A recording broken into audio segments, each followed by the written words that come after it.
ગુજરાતમાં વધતા આત્મહત્યાના બનાવને લઈને કોંગ્રેસ પ્રવક્તા ડૉક્ટર મનીષ દોશી દ્વારા પ્રેસ કોન્ફરન્સનું આયોજન કરવામાં આવ્યું હતું, જેમાં આંકડાઓ બહાર પડાયા છે। ગુજરાતમાં છેલ્લા 1 વર્ષની અંદર 13 જેટલા પરિવારે આત્મહત્યા કરી છે। મોટાભાગના સામૂહિક આત્મહત્યા કરવાના પરિવાર આર્થિક સંક્રમણ કે દેવું વધી જવાથી આત્મહત્યા કરી છે, તો બીજી તરફ શિક્ષણના ભારના કારણે ક્યાંક ને ક્યાંક વિદ્યાર્થીઓ આપઘાતનો ભોગ બન્યા હોય તેવું પણ સામે આવ્યું છે। આપઘાતમાં છેલ્લા 2 વર્ષની અંદર 9.1%નો વધારો થયો છે, જેમાં મોટાભાગે આર્થિક સંક્રમણ, સામાજિક અસુરક્ષા અને દેવાદારીના કારણે ક્યાંક આપઘાતનો આંકડો વધ્યો હોય તેવું લાગી રહ્યું છે।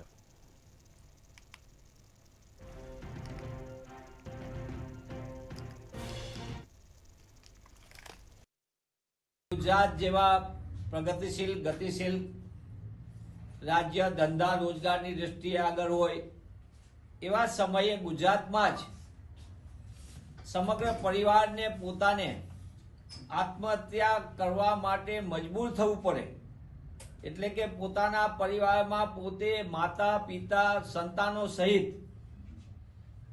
સામૂહિક આત્મહત્યા કરવા માટે મજબૂર થવું પડે। મને એમ લાગે છે કે આ ગાંધી સદાના ગુજરાત માટે મોટો ચિંતાનો વિષય છે। નાના બાળકો સાથે મા પોતાના પરિવારનું સંપૂર્ણપણે આત્મહત્યા કરે એ દેખાડે છે કે ગુજરાતમાં સતત આર્થિક સંક્રમણ વધતી જાય છે।